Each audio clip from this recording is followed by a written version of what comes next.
So for many of you, this is the bit you've been waiting for, because you've already been buying cane that is gouged, shaped and profiled, and the earlier steps you're not going to get to.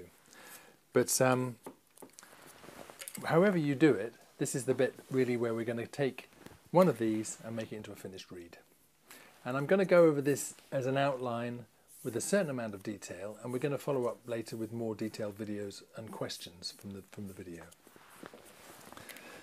So if you've bought a piece of gouged, shaped and profiled cane, you can do some preparation to it, which is just going to help you a lot. One of these, or an old piece of cane with a groove, anything you can lay that in, is going to enable you just to go on the inside and smooth out that inner surface. About 400 grit or 600 grit, very lightly.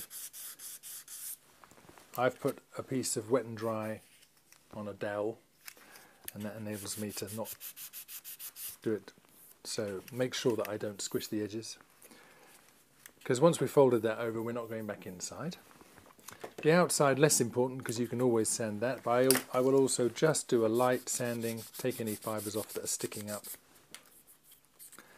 And then most importantly, we're going to be folding a piece of cane, and we want to do some sort of bevel on this. So again, this is made by Christopher Weird in America, and it just has a V. You can make one, sandpaper, and this enables me just to put in that nice 45-degree angle, so that when I put the reed together, it closes.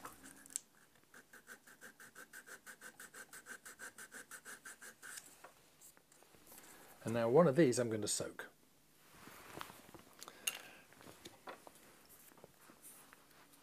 And here's one I've soaked.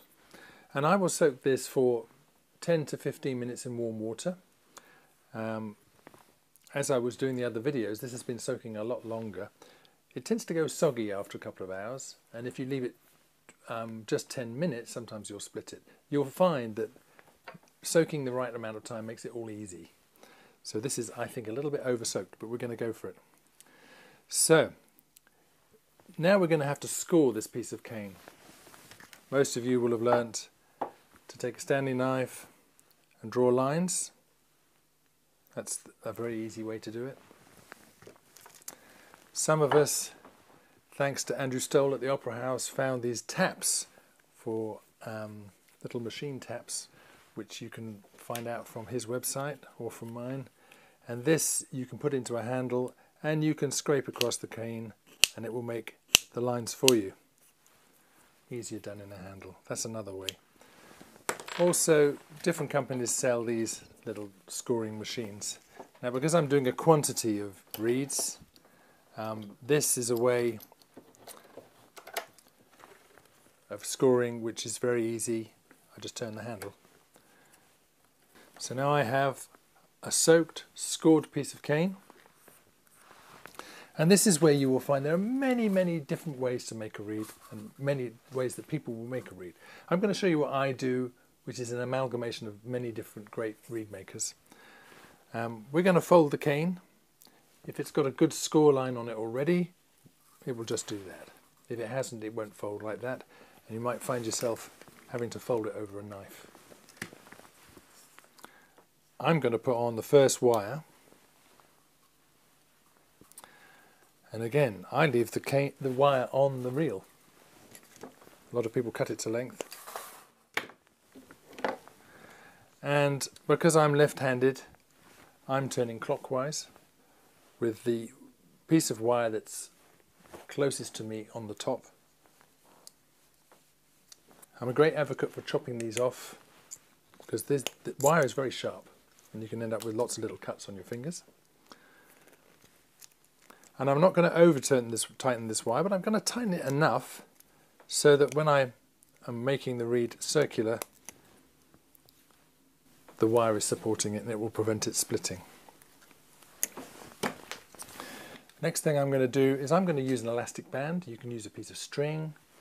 I would definitely use something. The elastic band I find good because it's flexible, and this is thanks to Barry Stees in the Cleveland Orchestra.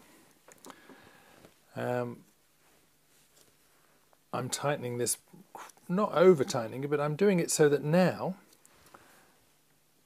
when I'm putting the mandrel into the reed, it's not going to split. Now this is why I have removable pins. Many people make these, different manufacturers. You want a pin which is a long forming pin. It's not just the mandrel you would use to scrape a reed on, a short one. And this is actually vital because otherwise it doesn't go far enough in the throat. And with this I'm going to open up the reed with the pliers. So when I'm actually sticking it onto the pin, I'm hardly using any force at all because the pin is the right shape and the throat is opened, and there we go, that was forming the reed. And some people use hot mandrels, they say incantations and spells, but I find I don't split reeds this way. Now I'm going to really tighten this elastic band round the bottom of the reed, and I'm going to leave it to dry. And I'll show you why. So that elastic band is holding the cane against the mandrel completely. So it's actually formed the tube. If you've been patient, you'll have left this on the rack for at least a day, hopefully longer, because the elastic band will have pushed the wet cane against the mandrel and the reed will be fully formed. So this has been left not many days, but let's have a look how it's inside. And if you try to do this when the cane is still wet, you will not achieve what we're trying to do with this rubber band, which is to get the tube fully formed. So if I take out the mandrel, we have a fully formed tube. Now we have this fully formed reed. I'm going to leave it on the same forming pin, and I have a handle for my pins. Again, I'm going round and round so that the wire closest to me ends up on top, because I'm left-handed, and so that the bottom wire will go clockwise. You'll know when you've done it the wrong way because you'll have some sort of crisscross of the wires. They won't lie against the cane. Again, round and round. If you're right-handed, it should still work, but then you're going to twist the other way. So we're now at the stage where we have a dried reed with wires on. Some people don't even bother to bind them at all. I like to have something to get hold of when I'm using a reed. I have this shrink wrap, which is electrical tape which is glue lined, that when you heat it shrinks to the size of the reed. Quite a lot of people use this. This particular stuff is already cut to length from an eBay shop called Nexus Woodwind, from a really great helpful chap called Roger Trotman in the north of America. You can heat it over a gas flame if you've got a stove, or over a little spirit lamp, like the little ones you put some meths in, and a burner. Or you can have a hairdryer. I've got an industrial type of glue shrink wrap shrinker, which is a similar principle. So what we do here, we're going to take the finished reed and we're going to hide the third wire. We're done with the third wire. We're going to make sure it's tight as it needs to be. If at this stage there's any gaps in the tube, or if the reed isn't totally circular on the mandrel, just move it down the mandrel and over tighten that wire a bit. We can't get back in there if it's going to leak. We want that tube to be round. If you've done a good job, it should still be round. I'm going to cut off this wire just to a small little knob, and I'm going to tighten it and I'm going to fold it down. And hopefully that's the last time I'm going to see that one. Now I'm going to turn on my noisy hairdryer.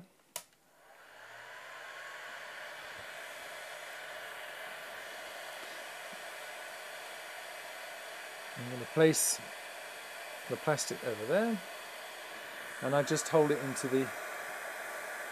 I usually wear gloves for this because it's hot, and that will shrink to the size of the reed. There we go, and that will be hot. As I say, you can do that over a flame, it doesn't have to be one of these.